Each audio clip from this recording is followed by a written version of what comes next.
ánimo.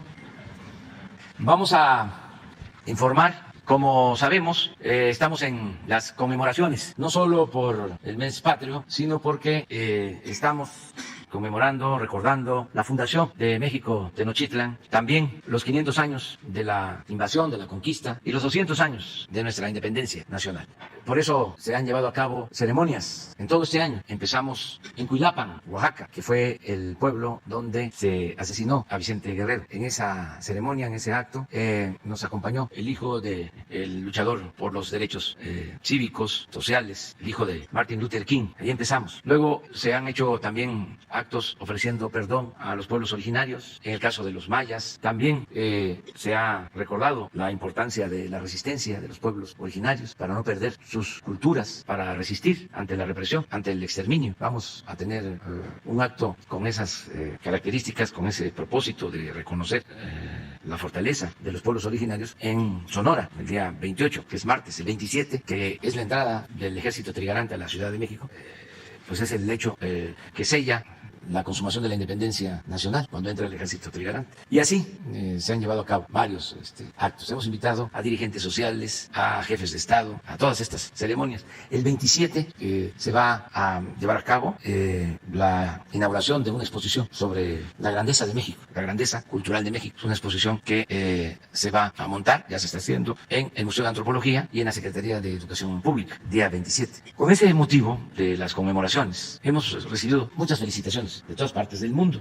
Nos han felicitado muchos países, muchos gobiernos, nos han prestado objetos arqueológicos, códices. Lo hizo la Iglesia Católica, se hizo una solicitud al Papa Francisco y nos mandaron códices, nos mandaron material, copias, algo que por lo general no hacen. Le agradecemos mucho al Papa Francisco porque tuvo una actitud muy especial hacia México. Entonces todo esto se va a exhibir, se va a mostrar al pueblo a partir del día 27. También el Papa Francisco envió una carta felicitando al pueblo de México, una carta que la envía por conducto de el nuncio apostólico y ellos van a difundir. Pero también nos mandó el gobierno de Rusia una felicitación muy especial, muy sutil, que queremos dar a conocer al pueblo de México el día de hoy. Es una felicitación del gobierno y del pueblo de Rusia a México por la celebración de nuestra independencia. Entonces, como lo hicieron a través de la Secretaría de la Defensa Nacional, le pido aquí al general Sandoval que él introduzca y que podamos ver en qué consiste esta felicitación. Adelante.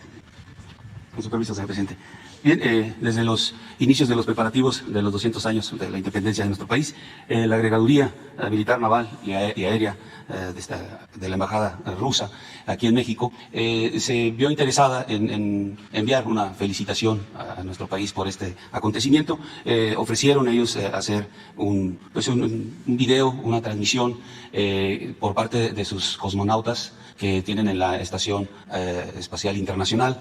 Se empezaron a hacer las coordinaciones y el día martes de la semana pasada, el martes de esta semana nos llegó ya el video con la grabación de estos cosmonautas rusos desde la Estación Espacial Internacional y donde hacen referencia a la felicitación a nuestro país por este acontecimiento importante. Esta es parte de las relaciones que se han desarrollado a través de muchos años con la agregaduría, con la presencia de personal militar aquí, ruso aquí en México, y con los cuales se tiene una estrecha coordinación y relación, y esto fue lo que generó que ellos se vieran motivados en también participar en esta felicitación de los 200 años de nuestra independencia. Entonces, a continuación el video. Мы, космонавты космоса, Олег Новицкий и Петр Дубров, поздравляем всех жителей мексиканских Соединенных Штатов со знаменательной для всего мексиканского народа датой – 200-летием независимости Мексики. Более 130 лет существуют официальные взаимоотношения между Россией и Мексикой. Пройденный нашими странами путь является примером миролюбивого и взаимовыгодного сотрудничества. Он основан на чувствах дружбы и глубокой симпатии двух народов.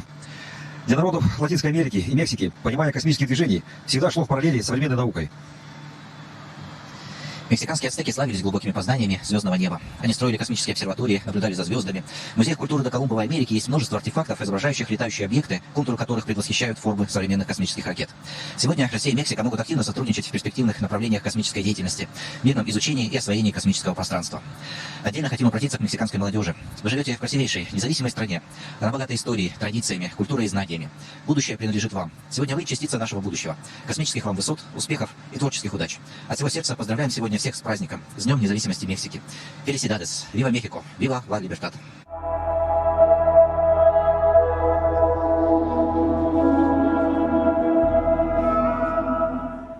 Bueno, pues eso era lo que queríamos informar. Vamos a abrir los dos y los dos. Buenos días, Shaila Rosagel, corresponsal del Grupo Gili, el Imparcial de Sonora, La Crónica de Mexicali y Frontera de Tijuana. Buenos días, presidente. Buenos días, secretario. Preguntarle precisamente sobre esto de las relaciones con otros gobiernos, sobre las declaraciones del presidente de Cuba en la invitación en el desfile, que se referían al bloqueo y su petición al presidente Biden, pues a que se retire este bloqueo económico en contra de Cuba. Luego viene la felicitación del presidente para México. ¿Cuál es la lectura que usted le da a esto? ¿Considera usted que las declaraciones de ambos mandatarios, de usted y del de Cuba, pudieran afectar las relaciones de México con Estados Unidos? O por lo contrario, ¿está usted viendo un panorama en donde Estados Unidos pudiera cambiar su manera de actuar en contra de Cuba, o sea, que pudieran levantar el bloqueo? ¿Cuál es su impresión, presidente? Bueno, nosotros tenemos muy buenas relaciones con todos los gobiernos, con todos los países, desde luego con todos los pueblos del mundo. Son relaciones de respeto y se va a mantener esa política. México es sinónimo de amistad. No vamos nosotros a confrontarnos con ningún gobierno.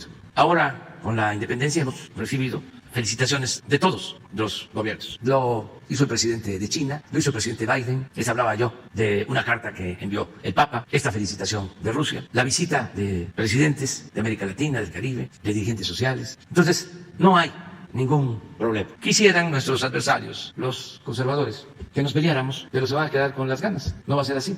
Que no les gustó el que se haya invitado al presidente de Cuba, pues no tienen razón, porque nosotros tenemos muy buena relación con el gobierno de Cuba, como tenemos buena relación con el gobierno de Estados Unidos. Ahora, con las conmemoraciones, invitamos al presidente de Guatemala, de Perú, de Ecuador. Va a estar el día 30, la semana próxima, para recordar al siervo de la nación, a José María Morelos y Pavón. Va a estar el primer ministro de Belice. Entonces invitamos al presidente Díaz-Canel a la celebración del desfile del 16 de septiembre. Y ahí hablamos de que nosotros queremos que se levante el bloqueo a Cuba. Esto no es novedad. Esto lo ha solicitado México y otros países desde hace mucho tiempo. Cada vez que hay una asamblea en la ONU, se toca el tema y todos los países, con excepción de uno o de dos, de los cerca de 200 países que pertenecen a la ONU, votan a favor de que se levante el bloqueo a Cuba.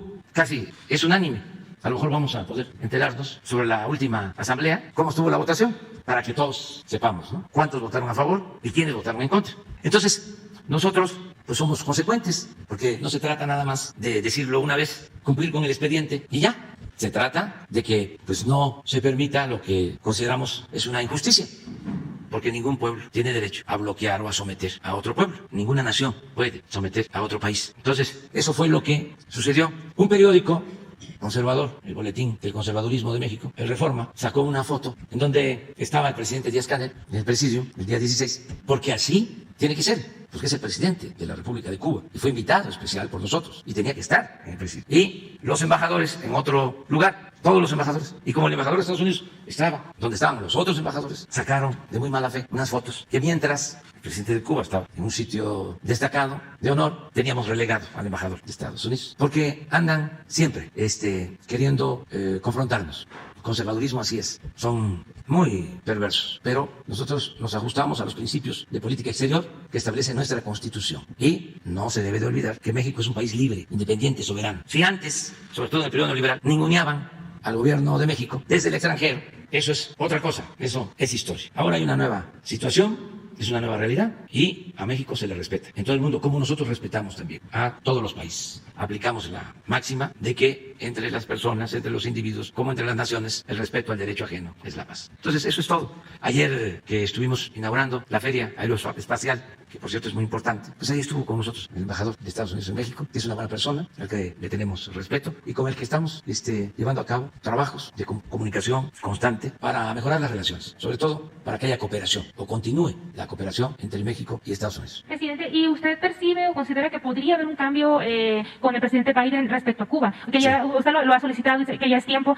¿Cómo ve ese panorama? Yo lo veo con optimismo, porque tenemos que buscar la unidad de todos los pueblos de América. No se puede seguir sosteniendo que América para los americanos, pensando de que América nada más es Estados Unidos. América es para todas y todos los americanos. Entonces ya se debe de hacer a un lado esa política de 2 siglos de hegemonía, de dominación hacia los pueblos de América Latina y del Caribe. No puede una nación son intervenir en las decisiones de otros pueblos. Tiene que haber respeto, tiene que garantizarse el principio de la no intervención y de la autodeterminación de los pueblos. Y tenemos que unirnos, así como lo lograron los europeos, primero con la Comunidad de Europa y luego con la Unión Europea, y como lo están haciendo en Asia, que es otra región.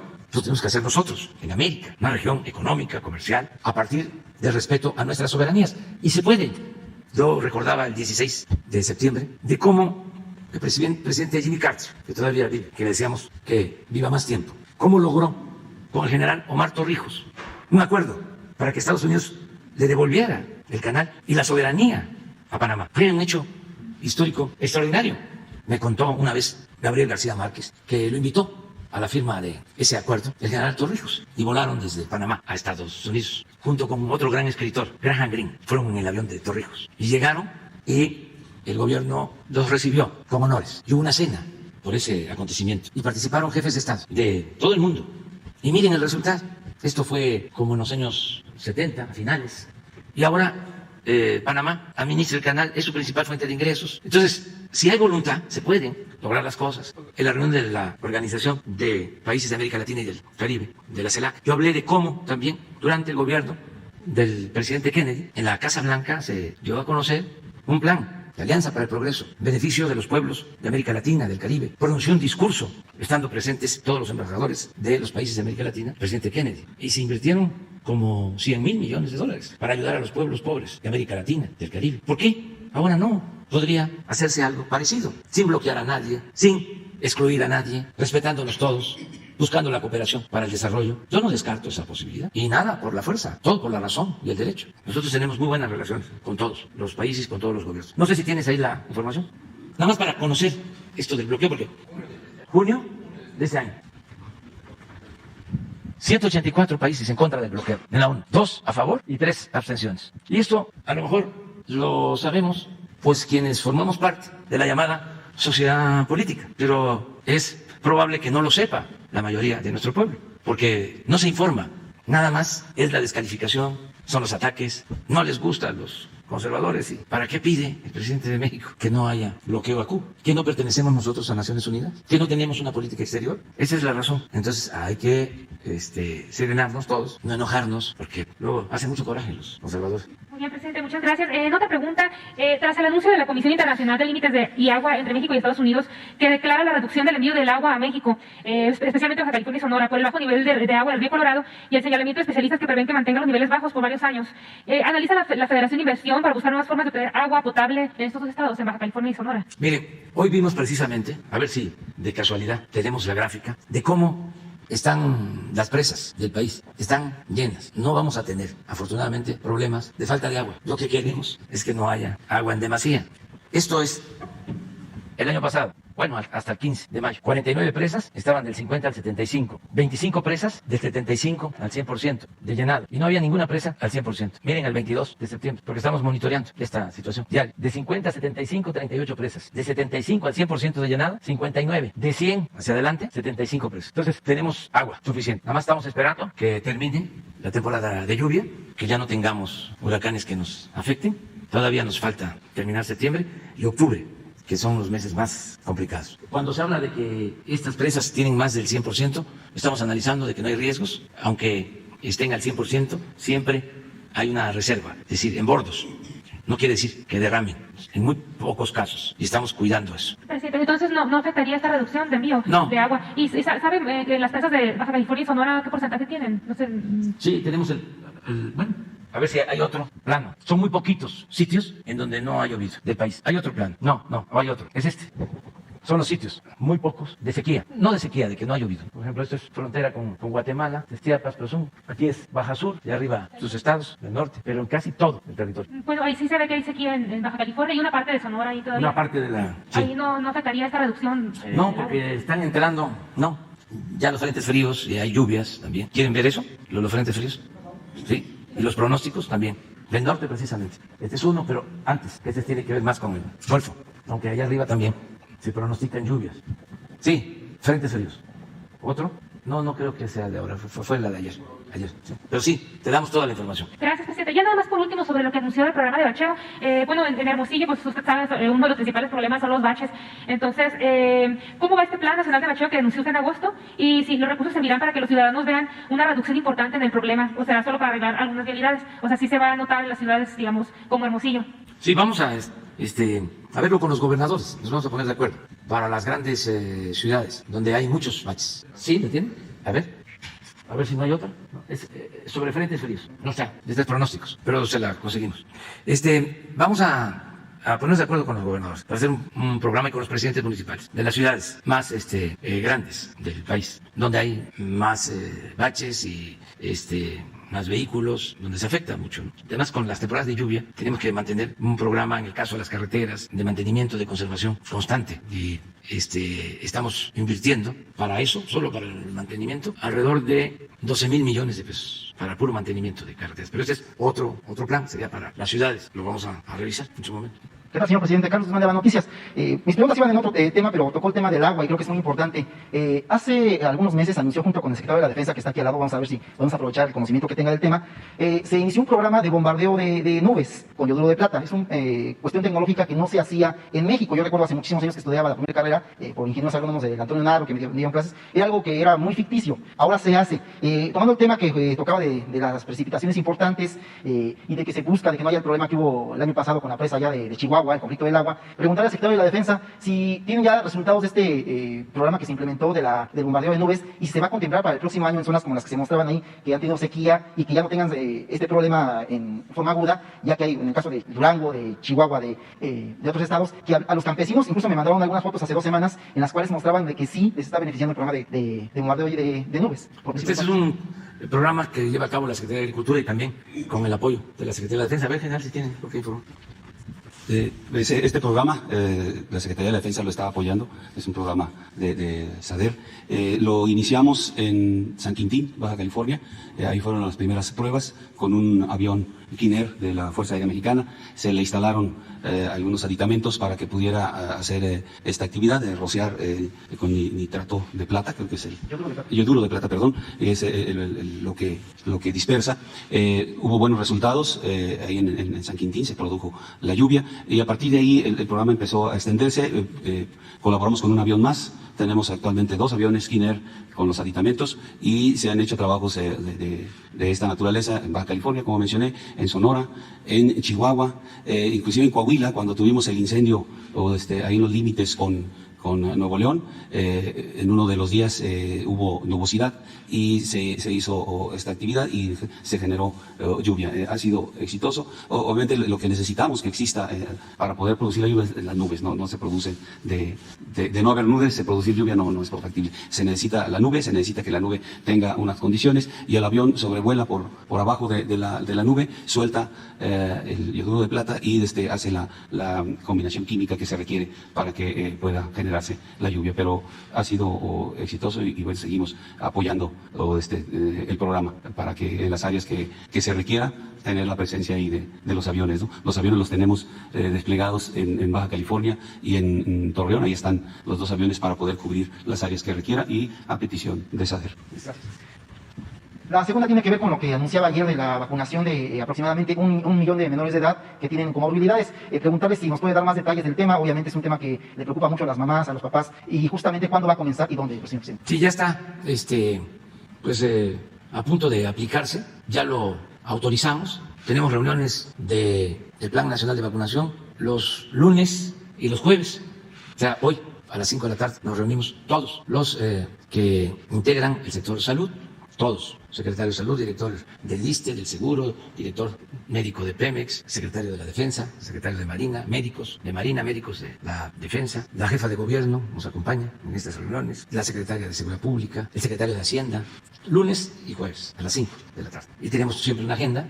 ¿En qué consiste esa agenda? Pues en el análisis del comportamiento de la pandemia, en qué estados tenemos más contagios, luego cómo vamos en la vacunación, luego los problemas que se presentan. También participa la Secretaria de Educación Pública, porque estamos muy pendientes de que con el regreso a clases presenciales no tengamos problemas. Afortunadamente no han habido hasta ahora, estamos atentos. De ahí tomamos decisiones como esta, que se tomó. Ahí se revisa si técnica científicamente es conveniente vacunación de refuerzo o no, qué se dice en el mundo, en los centros de investigación sobre vacunas para niños, y tomamos decisiones. Entonces, hoy seguramente vamos a hablar sobre el tema y mañana se puede informar para tener más precisión. También en las reuniones, pues hacemos el balance sobre las dosis de vacunas que recibimos, las que se envasan aquí, desde luego todo el sistema logístico de distribución, ahí tomamos las decisiones. Entonces, hoy vamos seguramente a tratar este tema y mañana podríamos informar, si no en la conferencia, enviar un comunicado mañana. Y el martes próximo, pues ya se amplía, si te parece. Sí. Y dos temas que sí le quiero consultar. Yo también cubro Senado de la República. Básicamente es preguntarle cómo quedó lo del tema del litio para Baja California, bueno, lo que es Sonora, y si se va a tomar el ejemplo de Bolivia. Y otro tema que platicaba yo con la senadora Mitchell la semana pasada, el tema de lo del decreto que se promulgó, contempla, bueno, presos, pero preguntarle si también contempla personas, mujeres, que hayan sido encarceladas por abortar en algunos estados de la República. Eso sería todo, señor presidente. Bueno, acerca de lo del litio, se va a presentar ya la próxima semana, a más tardar, ya la iniciativa de reforma para la industria eléctrica. Y se está analizando si en esa iniciativa se incluye lo del litio o se hace por separado. Nada más es lo que puedo comentarles. Sobre lo otro, pues está muy claro ya en el decreto a quienes se les puede dar libertad. Vamos a que se conozca bien sobre quienes tienen derecho, ¿no?, a que se les apoye para que puedan salir libres.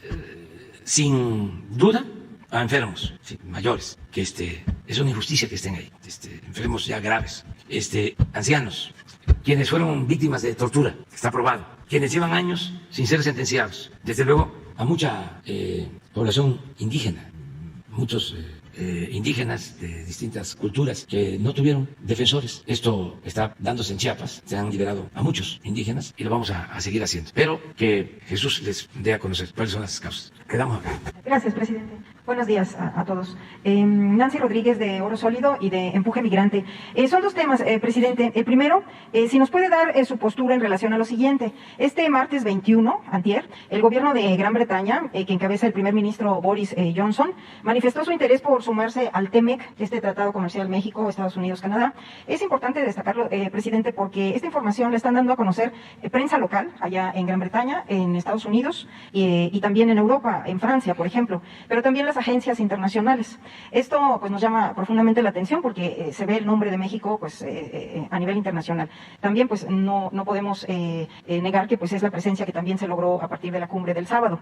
Y entonces quisiera yo ver su postura en relación a esto. Incluso aquí traigo algunos de prensa internacional y de las agencias donde están manifestando, y también videos donde están manifestando que se quiere por parte de Gran Bretaña firmar también probablemente este tratado. Y en relación a la reunión del sábado también, presidente, el presidente de Venezuela, Nicolás Maduro, planteó la propuesta de hacer la Secretaría General con sede permanente aquí en México. ¿Cuál sería su postura en relación de esta propuesta por parte del presidente Maduro? Ese sería mi primer tema, presidente.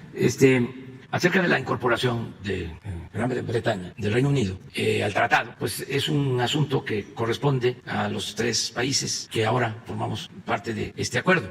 De modo que tiene que revisarse por Canadá, por Estados Unidos y por México. Lo que sabemos, lo que es conocido, es que el Reino Unido decidió salirse de la Unión Europea.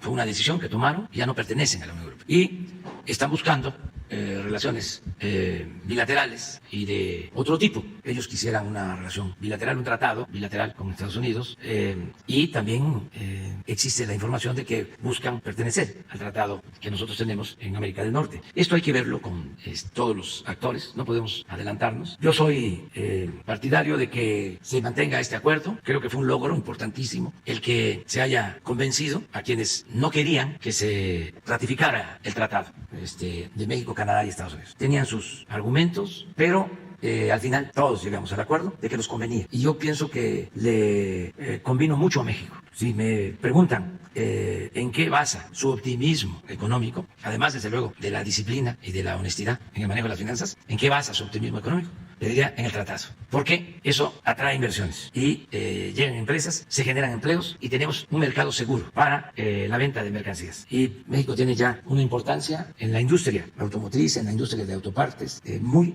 destacada. Entonces, hay un crecimiento permanente de las industrias vinculadas a la exportación. Y estos son empleos y es bienestar para el país. Entonces, eso nos ayuda mucho. Sobre todo, nos llegó en un momento en que se requería, en plena pandemia. No sé si se acuerdan que nuestros adversarios me criticaban mucho porque había tomado la decisión de ir a Washington cuando se suscribió el tratado en la Casa Blanca. No querían. Y había riesgos porque era un encuentro con el presidente Trump. Se pudieron cometer imprudencias o errores, pero no. El presidente Trump actuó con mucho respeto hacia nosotros, hacia México. Incluso, por primera vez, hizo un reconocimiento a nuestros paisanos migrantes, algo que seguramente sintieron con mucho agrado, con mucho gusto nuestros compatriotas que trabajan en Estados Unidos. Y salió muy bien, y ahí firmamos el acuerdo. Entonces, eso nos ayuda mucho. ¿Por qué podemos ahora crecer a una tasa mayor del 6%? En buena medida por ese tratado. Lo otro, ayer lo mencionaba, es el potencial turístico que tiene México, que también nos permite crecer mucho. Y el turismo es una actividad noble porque no solo produce riqueza, sino distribuye riqueza. Se benefician restauranteros, transportistas, trabajadores, muchos dependen del turismo. Y ya se está de nuevo reactivando. Entonces, sí, el tratado es muy importante para México. Y por eso también estamos planteando integrarnos como región en América. Fíjense, si el Reino Unido está planteando que quiere asociarse, ¿por qué no nos unimos los países de América? Todas las ventajas que tenemos, el gran potencial de recursos naturales, la fuerza de trabajo creativa, joven, de todos los países de América, el avance tecnológico, la capacidad de consumo. Tenemos mucho mercado, por eso tenemos que pensar también en la unión, en la integración económica en América. Acerca de lo otro, de que México sea sede para un organismo que atienda asuntos relacionados con América Latina, con el Caribe o con América, nosotros no queremos actuar con protagonismo. Ayudamos, pensamos que ya está la ONU, pensamos que la CELAC es una muy buena opción. Existe el BID, la CEPAL, ya existen los organismos. Entonces, nosotros vamos a seguir ayudando en donde haya conflicto y se nos pida intervenir, pero sea solicitud de las partes. Por ejemplo, el que ahora esté la oposición de Venezuela y el gobierno de Venezuela llevando a cabo pláticas en México, lo vemos bien porque los dos estuvieron de acuerdo y ojalá y se entiendan y haya buenos resultados y ya no estarnos confrontando, sino buscar la unidad. Eso es lo que puedo comentar. Y segundo tema, presidente, estamos realizando unas mesas de análisis con hermanos migrantes vía remota, obviamente a través de redes sociales, por ejemplo, con hermanos migrantes de Honolulu, de Hawái, de Nueva York, de Utah, de Sacramento, de Los Ángeles, de Dallas, Texas, entre otros. Ellos destacan, presidente, pues obviamente el crecimiento de este sector migrante en Estados Unidos. En los últimos 30 años, pues ya ve que se ha aumentado el número. Ahorita el registro es de 38 millones, pero ellos hablan hasta más de 50 millones de mexicanos allá en Estados Unidos. Pero también ellos ven la carencia de que no se han hecho actualización acerca de los mecanismos de operación de los consulados, ni análisis, ni mucho menos estudios científicos sobre esta migración, entre otros temas. Y bueno, ellos plantean, presidente, la posibilidad de crear una secretaría del migrante o tal vez un instituto del migrante. Usted ha mencionado aquí el instituto, el INAI, que gasta 1,000 millones de pesos al año y pues no sirve para nada y gasta. Y ellos que están mandando 48,000 millones de pesos, tal vez crear un instituto que incluso con el know-how que usted ya tiene para eficientar los recursos sería menos. Y bueno, pues se podría explorar mejores funcionamientos y atención a todos estos hermanos migrantes allá, que representan 48,000 millones de dólares al año, presidente. Esa sería mi última pregunta. Es un tema que tiene que atender la Secretaría de Relaciones Exteriores y mejorar todo el servicio para ayudar a atender como lo merecen nuestros paisanos migrantes. Que los 50 consulados funcionen bien, que se tengan equipos, buena tecnología, pero sobre todo que haya servidores públicos, personal que tenga deseos de ayudar, de servir, de apoyar. Es una reforma que se está haciendo en todo el gobierno y que se tiene que hacer en relaciones exteriores. Y ya existe un instituto con ese propósito. Es cosa nada más de profundizar en el mejoramiento del servicio en todas las oficinas, todos los consulados. Hay que estar insistiendo, porque no solo en relaciones, en todas las secretarías habían vicios, desatención a la gente, no se cumplía con la responsabilidad que tenemos de servir a los ciudadanos. Pero estoy seguro que en relaciones van a seguir trabajando para que mejore el servicio. No lo han hecho mal en situaciones difíciles como sucedió con la pandemia, que muchos paisanos desgraciadamente perdieron la vida. Se le apoyó mucho a sus familiares, se estuvo ahí pendiente. Se han hecho cosas buenas. No tenemos denuncias graves de mal comportamiento de cónsules. Son pocas las denuncias de mal comportamiento de trabajadores del servicio exterior. Pero pues vamos a continuar ayudando, porque en efecto nos apoyan mucho nuestros paisanos, pero también no se resuelven las cosas solo creando aparatos burocráticos. Así era antes. Oiga, ¿por qué no tenemos una secretaría para las mujeres? ¿Por qué no tenemos una secretaría para los adultos mayores?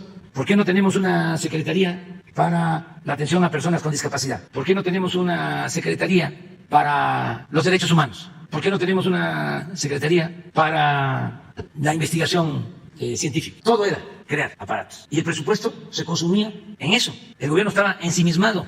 Crecía y crecía y crecía el número de funcionarios bien pagados. ¿Cuánto le llegaba a los campesinos? ¿Cuánto le llegaba a la gente humilde? Nada, nada. Si acaso, cuando habían elecciones, que repartían despensas, frijol con gorgojo. Ahora no hay un municipio que no tenga programas de bienestar. No hay una comunidad en donde exista un adulto mayor que no reciba su pensión. De las 230,000 localidades de México, en todas reciben algo de presupuesto. Antes no era así. Todo se quedaba en el aparato burocrático. Con sueldos elevadísimos se creaban estas oficinas, directores, subdirectores, asesores, ayudantes, viáticos, edificios en renta, vehículos, choferes, viajes al extranjero. Ahí está el caso, que no se debe de olvidar, de las oficinas que tenía la Secretaría de Economía en ciudades del mundo. Se llamaba ProMéxico. Oficinas bien montadas, de lujo, con puro recomendado, que ganaban bastante, muchos billullos, en dólar, como 60 oficinas. Además, las embajadas. Entonces, ¿para qué las embajadas? Y solo México, porque siempre pongo el ejemplo de que no hay en ningún país, o aquí no existe en la Ciudad de México, una oficina pro Francia, pro Italia, pro Estados Unidos, pro Japón. Así eran, ¿verdad? Se llamaban así. Por México era, ¿no?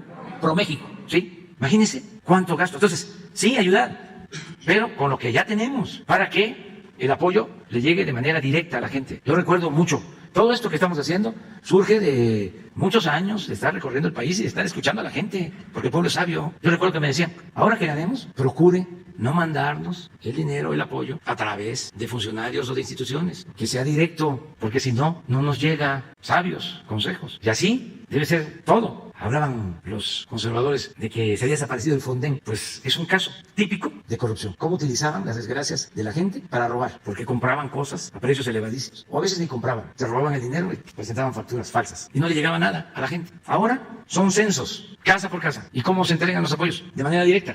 A ver, general, explíquele aquí, no solo a ellos, sino a los que nos están viendo, porque es interesante cómo andamos en la entrega de los enseres en Tabasco, en Chiapas, en Veracruz, en las zonas afectadas. ¿Cómo se hace? Los procedimientos que se han empleado, pondría de ejemplo Tabasco y Chiapas, después de las inundaciones, donde fue en un primer tiempo, una primera etapa, el auxilio a la población, en la atención de la emergencia, entró la Secretaría del Bienestar a hacer todo un censo de las familias que fueron afectadas. Ese censo fue casa por casa, identificar lo que habían perdido, y de esa información, de ese censo, se integró un paquete que se tendría que ser pues llevado a los damnificados. Una vez que se identificaron los artículos, en base a ese censo se hicieron las adquisiciones por parte de la Secretaría de la Defensa Nacional. A nosotros nos dio el dinero la Secretaría de Hacienda, en base al censo, en base a las cantidades que se determinaron. Se hicieron las peticiones, nos dieron los recursos, nosotros generamos la compra, se integraron los paquetes de enseres ahí en Tabasco, y ya una vez conforme se fueron conformando cada uno de ellos, se fue entregando los paquetes a todos los damnificados. En el caso de Chiapas se entregó en su totalidad. En el caso de Tabasco, el día de ayer informábamos que nos faltan alrededor de 35,000 enseres, que son estufas y refrigeradores, que debido a la producción de las empresas no los tuvimos disponibles, pero de aquí a diciembre se va a realizar esto. En el caso de del huracán Grace, allá en Veracruz, fue un procedimiento similar. Entramos lo que es el plan DN3, el plan Marina, el plan Guardia Nacional, a atender a la población en un inicio. Las despensas que se distribuyeron inicialmente fueron lo que teníamos nosotros de reserva para aplicación del plan DN3. Posteriormente también el Estado proporcionó estas despensas, y vuelve a entrar la Secretaría del Bienestar para hacer todo el censo de lo que se había dañado casa por casa. Abarcaron los 26 o 28 municipios del Estado de Veracruz, también parte de Puebla y parte de Hidalgo.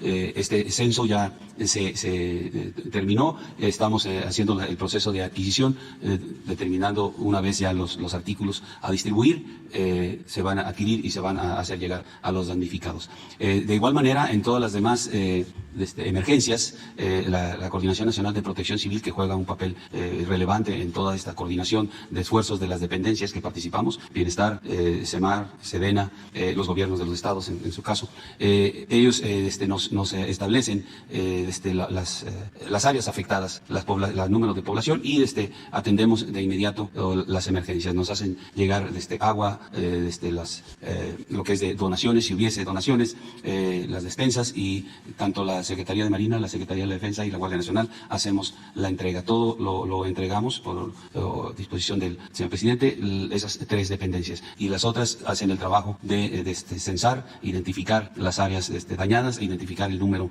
de personas que han sido damnificadas, para que nosotros actuemos y podemos llevar todo lo que requiera la población y recuperarles los bienes o algunos de los bienes principales que perdieron durante la afectación.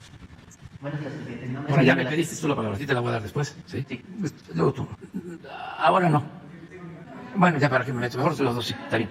Entonces, Rápidamente, presidente, para que todos podamos preguntar. Mi nombre es Miguel Velázquez, soy reportero del periódico Publimetro y me gustaría tocar 2 temas. El primero relacionado con salud y también con economía, porque si algo hemos aprendido de la pandemia es que van íntimamente ligados estos dos. Y me gustaría exponer el primer tema, presidente. A Publimetro han llegado bastantes denuncias sobre situaciones que han ocurrido con los seguros de gastos médicos, con las aseguradoras en específico. Y es que tenemos conocimiento de aseguradoras que por concepto de garantía están cobrando cientos de miles y hasta millones de pesos para poder atender a las personas, ¿no? Para poderles otorgar estos servicios médicos. Muchas personas que contrataron estos seguros pues están haciendo el sacrificio y pagando parte de su quincena del ingreso mensual para poder sentir un poco de protección en estos temas médicos, y pues a la hora de la hora, cuando tienen una emergencia, pues no lo tienen tal cual. Y es una situación que se presenta en todo el país, presidente. Por ejemplo, en Guadalajara tenemos un caso que nos llegó de que en agosto pasado una persona que entró al área de urgencias de un hospital privado le cobraron 179,000 pesos por tenerla ahí 4 horas y lo evaluaron y después lo rechazaron, pero el pago se tenía que hacer. Muchos de estos pagos les dicen a las personas que después se los van a reembolsar, pero es al momento para tenerlo. El asunto es que pues son cientos de miles de pesos que no los trae, no los tiene todo el mundo, tal cual. En la Ciudad de México, por ejemplo, en el Hospital Ángeles Acoxpa, para empezar una cirugía del corazón, a un paciente le exigieron 1 millón de pesos como garantía, y después para darle de alta le exigieron el pago de honorarios de los médicos, que ascendía a más de 200,000 pesos. Y en ese mismo hospital también a una niña que tuvo COVID-19 le pedían la misma garantía de 170,000 pesos. Y pues los casos siguen y siguen. En el Hospital ABC Constituyentes, una persona con un dolor crónico, por tenerla en observación 5 horas, le cobraron 22,000 pesos, y bueno, en algunos casos, como en este último, no le regresaron el dinero, ¿no? Entonces, lo que le comentaba, presidente. Hoy en día tenemos bastantes familias que se están endeudando, pidiendo dinero, pues tanto a familiares, pero si no a métodos ilegales también, como préstamos que son con intereses carísimos y que pues al final del día también ponen en peligro no solamente el dinero, sino a lo mejor los ahorros que tenían o incluso su patrimonio, tal cual. Mi pregunta, presidente, es ¿qué va a hacer su gobierno para controlar estas mafias de aseguradoras y evitar que más personas sigan siendo víctimas de estos abusos? bueno, si te parece, yo creo que es un tema importante, de interés para mucha gente. Le podemos pedir un informe a Ricardo Sheffield, que es el procurador de la defensa del consumidor. Sí. A ellos les corresponde defender a los consumidores cuando se abusa y no se cumple con un contrato, con un convenio, con un servicio que se paga. Entonces, vamos a pedirle que nos informe sobre este tema, que lo considero importante porque ya también he escuchado quejas de que no se cumple con los seguros. Es decir, que la gente hace un esfuerzo, un sacrificio, paga los seguros y cuando los necesita, las aseguradoras no cumplen. Sí. O sea, no quiero generalizar, pero sí he escuchado casos. Entonces, vamos a que se traiga aquí el tema, si te parece. Sí. Que sea posible que sea este próximo lunes. Eso es lo que estoy pensando, porque el lunes es 27 ¿cierto? Y van a estar aquí. Incluso estábamos viendo hasta ni pasar los videos, todavía no lo decidimos, porque es el día de la independencia, el día formal de la consumación de la independencia. Ese es el día de la entrada del ejército trigarante, aunque el acta de independencia la firma o tiene fecha del día 28, pero la entrada del ejército independentista, encabezado por Iturbide, se da el 27 de septiembre de 1821. Entonces es la fecha que se conmemora. Entonces vamos a tener ese día la inauguración de la exposición. Ese día hay un acto, también aprovecho para invitar, en la noche. No sabemos cuántos puedan participar por los contagios, porque todavía debemos de cuidarnos por la pandemia, pero sí se va a difundir va a ser una representación que está haciendo el Ejército, las Fuerzas Armadas, sobre lo que significó la entrada a México, a la ciudad del Ejército Trigarante. De modo que si no podemos el lunes, que Ricardo no pueda, lo podríamos hacer el miércoles o jueves, porque el martes no va a haber conferencia, martes 28, porque tenemos que estar en Vican, en Sonora. Y tenemos que trasladarnos temprano para estar allá. Entonces el martes no hay, el lunes es ese día especial. Podría ser el miércoles que quedemos con Ricardo para que explique sobre esto. Además del quién es quién en el precio de los combustibles. Sí, y que en este tema, presidente, también recordar que justo durante la pandemia, si ya había un crecimiento en cuanto al número de pólizas, pues durante la pandemia también ha incrementado, y que también las personas que enfrentan este tipo de emergencias médicas también se enfrentan a otras mafias, por ejemplo, las ambulancias pirata y cosas por el estilo. Entonces, sería importante tocar estos temas, presidente. En un segundo tema que me gustaría conversar rápidamente, me gustaría preguntarle sobre, pues hemos visto durante durante estos últimos meses, pero específicamente en esta última semana, la cuestión migratoria que ha sucedido en Ciudad Acuña con los ciudadanos haitianos, pero también lo hemos visto en Chiapas y lo hemos visto en la Ciudad de México y en varios lados. El canciller Marcelo Ebrard el pasado martes mencionaba que muchos de estas personas son engañados por sus líderes para llevarlos hacia Estados Unidos. Les prometen falsedades y al final del día pues están en una situación de una crisis grave. A mí me gustaría preguntarle, presidente, sobre los líderes. ¿Quiénes son estos líderes? ¿Quiénes están detrás de estos grupos? Porque viajar desde Chile, desde Brasil, ya sea volando, ya sea por tierra, hasta nuestro país y hasta la frontera, pues es bastante complicado. Son personas que tienen alguna necesidad o bastantes necesidades en uno de los países más pobres de América Latina, y llegar hasta acá pues tiene algún costo. Entonces, ¿quiénes están detrás de ellos, presidente? ¿Cómo se está enfrentando a estos líderes, a estas personas? ¿Cómo va el convenio, el acuerdo con los demás presidentes de América Latina? Si se está hablando de un combate general a todos ellos, y pues preguntarle también si se tienen ya identificados, porque pues al final del día también serían las personas que pondrían en peligro lo que usted está proponiendo, los programas sociales de Sembrando Vida y Jóvenes Construyendo el Futuro, por ofrecerles a estas personas pues falsedades. Bueno, primero plantear de que se tiene que atender el origen del problema, ya lo hemos dicho muchas veces, pues tiene que ver con la pobreza, con la necesidad y también con la violencia. En el caso de Haití, desgraciadamente, hay mucha inestabilidad política. No olvidemos que asesinaron al presidente y que hay mucha confrontación.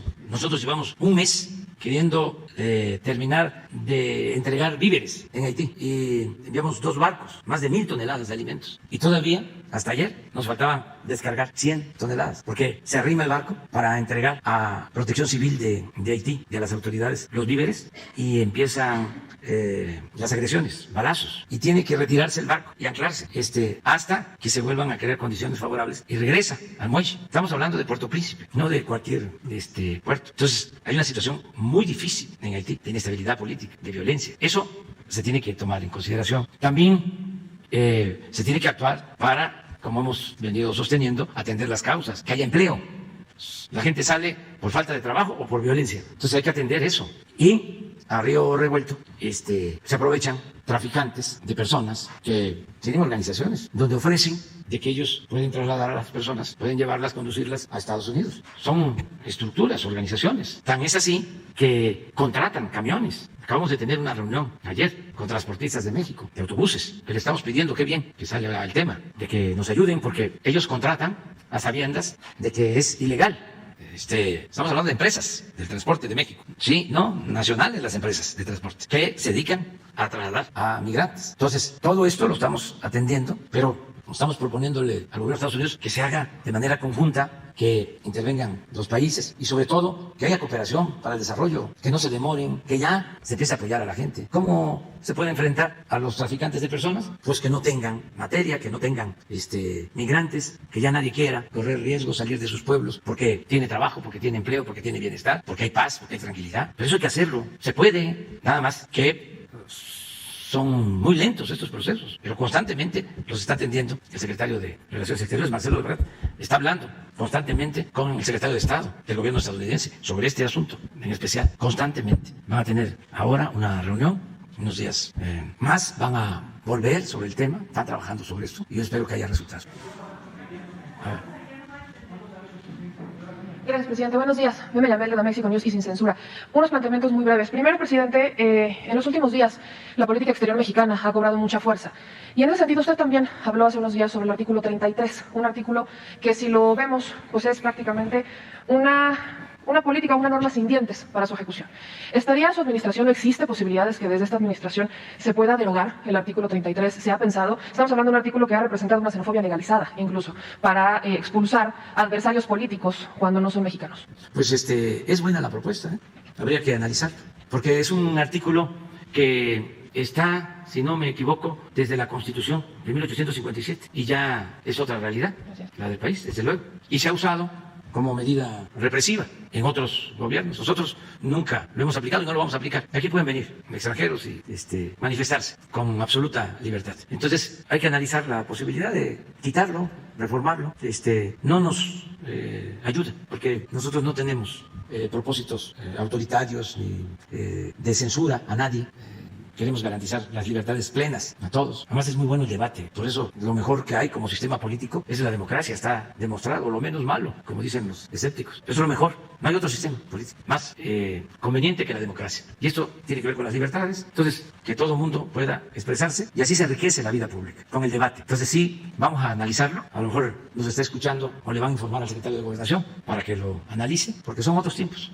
En ese sentido, presidente, otra situación importante es que la Suprema Corte, hace unas semanas, declaró inconstitucional la Ley General de Comunicación Social, la que conocemos como Ley Chayote.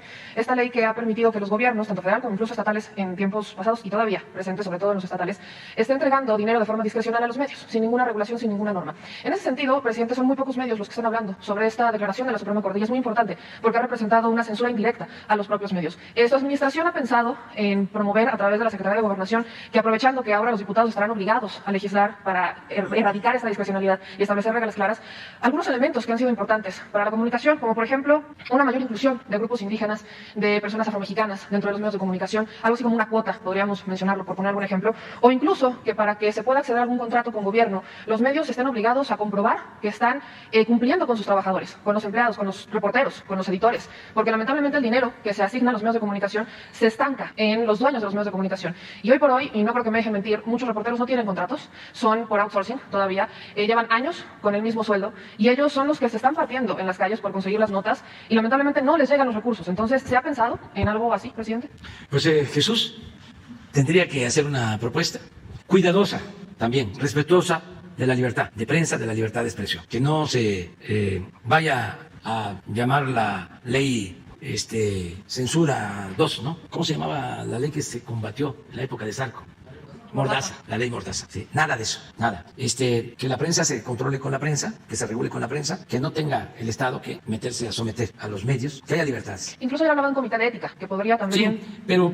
Entre prensa. Sí, que lo puedan hacer sin que se afecte la libertad. Es muy importante la vertiente de los derechos de los trabajadores de los medios de comunicación, porque en efecto hay periodistas que no tienen garantizados ni sus derechos básicos, ni sueldos, ni prestaciones, nada, que los pueden despedir y no les reconocen ningún derecho. Eso sí, pero eso cae más en la esfera del derecho laboral. Es decir, eso sí podría verse. Lo de los servicios médicos, la seguridad social, eso lo estamos haciendo incluso con gremios. Por ejemplo, los actores, que al parecer tienen todo. No, hay muchísimos actores que padecen, que viven en situaciones muy precarias y que no tienen atenciones médicas. Eso ahora que hay una dirección progresista en la Asociación de Actores, se está viendo con el Seguro Social y se va a seguir apoyando. Es lo mismo que se podría hacer con el periodismo. Es la misma propuesta. Eso, adelante. Y lo otro, pues procurar que no se condicione la publicidad a hablar bien del gobierno, que no se use eso para someter. Aquí no limitamos la libertad de expresión a nadie. Y por último, presidente, si me permite, aprovechando que está nuestro general secretario, preguntarle cómo van las capacitaciones en derechos humanos a las Fuerzas Armadas. Se firmó un convenio el 24 de marzo de este año, y aprovechando justamente el tema, presidente, en materia justo de seguridad, sabemos que la responsabilidad del gobierno federal está a través de la Guardia Nacional, pero lamentablemente las policías estatales y municipales en gran medida están coludidas todavía entre corrupción y con grupos criminales. ¿Cómo funcionaría la seguridad si los gobiernos estatales, en vez de asignar recursos en mejorar las condiciones laborales de los los policías, en vez de erradicar la corrupción incluso que existe con los exámenes de control, están mejor gastando el dinero en armas que no utilizan, en patrullas, como estamos también acostumbrados, y al final el recurso que reciben de seguridad no se ve reflejado en resultados para la población. Esto preocupa, por ejemplo, cuando volteamos a ver Yucatán, ¿no? Un estado en donde ya hemos visto arbitrariedades que se han hecho públicas por parte de elementos de policía. Tenemos incluso denuncias sobre mujeres policías que fueron despedidas porque no se dieron ante los acosos y violaciones por parte de policías, de los comandos principales. Esto en progreso. Pero, por ejemplo, si también nos vamos a Camargo, estamos viendo cómo policías participaron en la masacre de migrantes y que hoy por hoy incluso se habla que los que estarían detenidos no son los que realmente cometieron estas atrocidades. Entonces, ¿cómo funcionaría estas estrategias de seguridad que ha implementado el gobierno federal cuando los gobiernos estatales y municipales no están muchas veces poniendo de su parte? Bueno, es que tenemos que ser respetuosos de la soberanía de los estados, aun cuando cada vez hay más denuncias y también más atención de todos los gobiernos. Antes había impunidad, imperaba la impunidad. ¿Por qué hicieron esa atrocidad terrible de Ayotzinapa? Porque pensaron de que contaban con toda la protección y que no había problemas, mandaban en regiones y había asociación delictuosa, componendas entre el crimen y las autoridades. Ahora no, ahora hay denuncias y se va avanzando. Y en el caso nuestro, pues la instrucción es que no se violen derechos humanos. Y en los resultados, tanto en la Secretaría de Marina como en la Secretaría de la Defensa, como en la Guardia Nacional, son muy pocas las denuncias. No sé, general, si quiera hablar sobre eso, sobre las denuncias de derechos humanos. Y estamos pendientes para que no se cometan violaciones de derechos humanos. Sobre esta parte de derechos humanos, desde el inicio de la administración ha sido una preocupación el que no se presenten ni quejas ni recomendaciones en derechos humanos generadas por la actuación de nuestro personal en las operaciones.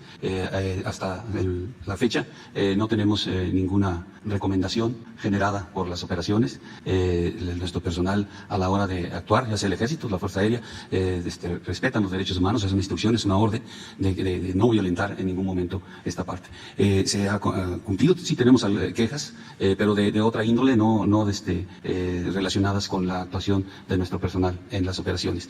Y aprovecharía para mencionar que sobre el programa de derechos humanos, sobre lo que es el convenio que firmamos para realizar las capacitaciones por parte de la Comisión Nacional de Derechos Humanos, va avanzando, se hace la capacitación tanto del personal del Ejército y de la Fuerza Aérea en toda la República Mexicana, se tienen fechas para ir a hacer estas capacitaciones. Pero también mencionar que el ámbito de los derechos humanos en las Fuerzas Armadas, en la Secretaría de la Defensa Nacional, tiene desde 1990. Desde esos años se creó un área específica para el adiestramiento de nuestro personal en el respeto a los derechos humanos, y esta ha ido evolucionando a través del tiempo. Hemos capacitado anualmente a nuestro personal. En todos estos años ha estado con nosotros la Comisión Nacional de Derechos Humanos, ha estado la UNAM también realizando capacitaciones, ha estado desde algunos organismos internacionales. Entonces ha sido una preocupación constante, y reitero que en esta administración ha sido todavía más directa la orden de no violentar los derechos humanos, y creo que nuestro personal ha entendido que podemos cumplir las misiones que tenemos asignadas sin realizar ningún acto que se califique como una violencia en derechos humanos. Seguimos y vamos a seguir sobre ese camino, y la Comisión Nacional de Derechos Humanos pues está atenta a cumplir todo ese proceso de entrenamiento de nuestro personal, de capacitación de nuestro personal, y llega desde los niveles de mando hasta el nivel de ejecución. Todo el personal que tiene diferentes responsabilidades es capacitado en esta situación de respeto a los derechos humanos. Sí, ya. Así es. Sí, bueno, vamos a aprovechar. Él es un periodista independiente. No es ni oficial ni oficioso, pero vamos a aprovechar. ¿No tienes ahí el índice de confianza? Porque el INEGI acaba de dar a conocer su encuesta sobre seguridad y vamos avanzando. En la percepción de la gente se va avanzando en cuanto a garantizar la paz y la tranquilidad, poco a poco. Y es muy alentador que la gente le tenga confianza a las Fuerzas Armadas. Mire, 90.1, Marina. Nivel nacional durante marzo-abril del 21, 90.2 de la población de 18 años y más identifica a la Marina como la autoridad que mayor confianza le inspira, seguida del Ejército con 87.8% y la Guardia Nacional con 82.7%. Aquí quiero hacer nada más una reflexión. La Marina está arriba porque es una institución ejemplar, sin duda, pero también porque son 75,000 elementos. Y el Ejército tiene 330,000. Y no es lo mismo una institución con 75,000 que con 330,000 elementos. Entonces, eso hay que tomarlo en cuenta. Y es muy importante que la Guardia Nacional, que apenas tiene 2 años y meses, ya esté en 82.8. Porque esta institución es la encargada de la seguridad pública. Entonces, se está fortaleciendo. Leí algunas críticas, pero necesitamos la paz y la tranquilidad en el país. Críticas porque se van a incrementar los recursos para la Guardia Nacional. 50,000 millones de pesos para consolidarla. Vamos a tener presencia en todas las regiones del país, porque es un compromiso el que se consiga la paz. Ya lo demás, ya no me meto. Pero felicidades a las Fuerzas Armadas por el trabajo que están haciendo. Nos están ayudando mucho y se están respetando los derechos humanos. Bueno, ya nos vamos. Ya para mañana. Ya es la hora del café con leche, con pan. Gracias, señor presidente. Mi nombre es Héctor Camero, de Radio Tierra Libertad, Radio Popular y Comunitaria en la ciudad de Monterrey, Nuevo León. Junto con otras 4 radios asociadas a la red de radios comunitarias e indígenas de MAC México, hemos recibido una negativa a nuestro derecho para seguir prestando nuestros servicios a las comunidades por una confusión que hay en los términos que autorizan las prórrogas en la Ley Federal de Telecomunicaciones. El origen de nuestras radios son las luchas de nuestras comunidades, su vida, y a ellas nos debemos. Formamos parte de la corriente de democratización de los medios, mucho antes de que la ley de 2014 se publicara, desde aquellos movimientos democráticos con referentes del 68 y su grito de prensa vendida contra aquellos medios que deforman, ocultan, silencian la realidad y lo siguen haciendo. Nosotros, en este afán de servir a nuestras comunidades sin fines de lucro, dimos esta lucha que cristalizó relativamente con la reforma de telecomunicaciones y con la ley que por fin nos reconoció. Pero resulta que quienes se oponían al ingreso de estos medios sociales, comunitarios indígenas, dejaron huecos, vacíos que son verdaderas trampas legales, trampas jurídicas, de las que ahora se han valido para dejarnos a estas radios. Radio Evolución de Otumba, en el Estado de México, Radio Aro en Nezahualcóyotl, Estado de México, Radio Tepoztlán, en Tepoztlán, Estado de Morelos, Radio Xali en Chatepec, Estado de Chatepec de Bravo, Estado de Puebla, y Radio Tierra Libertad de los barrios obreros de Monterrey, para dejarnos sin oportunidad de seguir brindando nuestros servicios. Nosotros